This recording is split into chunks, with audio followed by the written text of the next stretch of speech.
देखिए, अहमदाबाद से लंदन जा रही फ्लाइट के क्रैश होने के बाद बहुत सारे सवाल दिमाग में उठ रहे हैं और मैं सीधा सवाल आपसे पूछना चाहता हूँ, इस सिस्टम से नहीं। क्योंकि देखिए, आपकी जिंदगी कीड़े मकोड़े की हो गई है, ये तो सच है। अगर आप घूमने जाते हो तो टेरर अटैक हो जाता है। आप रोड पे कार चला रहे हो तो रोड की कंडीशन खराब होने की वजह से आपकी जान चली जाती है। अगर आप फ्लाइट में बैठते हो तो फ्लाइट क्रैश होने का डर रहता है, और हुआ भी। क्योंकि 242 लोग अहमदाबाद से लंदन जा रही फ्लाइट में सवार थे और सारे के सारे लोग अपनी जान गंवा दी। बल्कि यही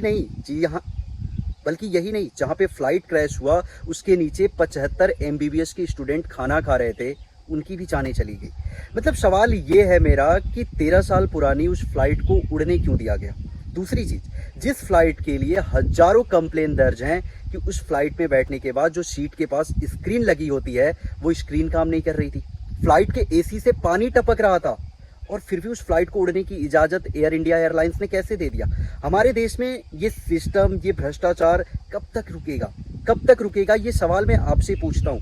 क्योंकि हाँ, आप आम आदमी है ना, आप सवाल उठाते हैं अपने सरकार से, अपने जो भी कॉरपोरेट वाले हैं, क्योंकि आप उन्हें बढ़ावा देते हैं। और देखिए, इसमें सरकार की भी कोई गलती नहीं है, क्योंकि सरकार भी क्या करे, हमारी हालत ही ऐसी हो गई है कि सरकार को पता है कि अगर आप मर जाओगे ना, आपको 1 लाख रुपए देके उसका काम धाम खत्म हो जाएगा।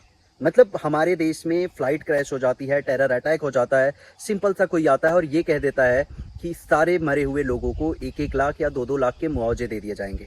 देखिए, सवाल ये भी नहीं है। सवाल ये उठता है, टाटा ग्रुप ऑफ ने ये कहा कि फ्लाइट क्रैश में जितने भी लोग मारे गए हैं उन्हें 1-1 करोड़ रुपए दिए जाएंगे। आपको पता है, राजस्थान की एक फैमिली थी डॉक्टर प्रतीक जोशी की, 2016 में वो लंदन शिफ्ट हो गए थे और वो अपनी पूरी फैमिली के साथ उसी फ्लाइट में लंदन जा रहे थे, जिसमें उनकी वाइफ, उनके 3 बेटे थे। मतलब उनको क्या टाटा ग्रुप कैसे देगा 1 करोड़ रुपए, उनकी फैमिली को कैसे दे पाएगा। मतलब उनकी तो पूरी फैमिली ही खत्म हो गई। उनको तो नहीं पता था ना कि इस फ्लाइट में जाने के बाद ना हम रहेंगे ना हमारे बच्चे रहेंगे। सवाल तो उठता है ना। सवाल उस एयर इंडिया एयरलाइंस पे भी उठता है कि जब फ्लाइट की कंडीशन इतनी खराब थी, लोगों ने इतने सारे कंप्लेन दर्ज करवाए थे, तो उस फ्लाइट को उड़ने की इजाजत कैसे दे दी गई। ठीक है, उस फ्लाइट में जो कैप्टन थे वो बहुत एक्सपीरियंस कैप्टन थे, 9000 घंटे उनको फ्लाइट उड़ाने का उनका एक्सपीरियंस था। वो एक्सपीरियंस कैप्टन को ट्रेनिंग देते थे। लेकिन अगर फ्लाइट की कंडीशन ही खराब हो तो पायलट कितना भी एक्सपीरियंस क्यों ना हो, वो क्या ही कर पाएगा।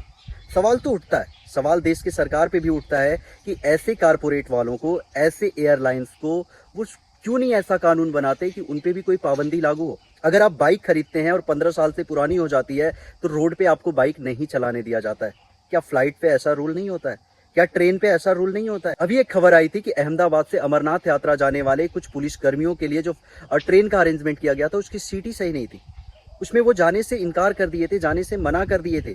मतलब सवाल तो उठता है ना। हमारे देश के भ्रष्ट सिस्टम पे सवाल उठता है, हमारे देश की सरकार पे सवाल उठता है कि वो ऐसी चीज़ों को बढ़ावा क्यों देते हैं। क्योंकि चंद फंड उनको मिल जाता है, चंद उनको पैसे वहाँ से आ जाते हैं, इसलिए शायद हमारे देश के आम लोगों की ज़िंदगी उनके लिए मतलब एकदम आसान लगने लगती है, कीड़े मकोड़े के जैसे लगने लगती है। सवाल तो उठता है, बहुत सारे सवाल उठता है, जिनके जवाब ना ये सरकार देगा, ना ये भ्रष्ट सिस्टम देगा, ना वो एयर इंडिया का एयरलाइंस देगा। आपको देना होगा। आपको सवालों का जवाब देना होगा कि आप इस देश के सिस्टम को कैसे सुधारना चाहते हो। अगर उस एयर इंडिया की बहुत सारी कंप्लेन दर्ज है, उसकी रेटिंग कम थी, तो आपने उसमें फ्लाइट का टिकट कराया ही क्यों नहीं। सवाल तो उठता है, बहुत सारे सवाल उठता है, जिनका जवाब मेरे पास खुद भी नहीं है। मैं आपसे पूछना चाहता हूं और उन सवालों के जवाब उम्मीद है कि आप इस वीडियो में जरूर मुझे देंगे।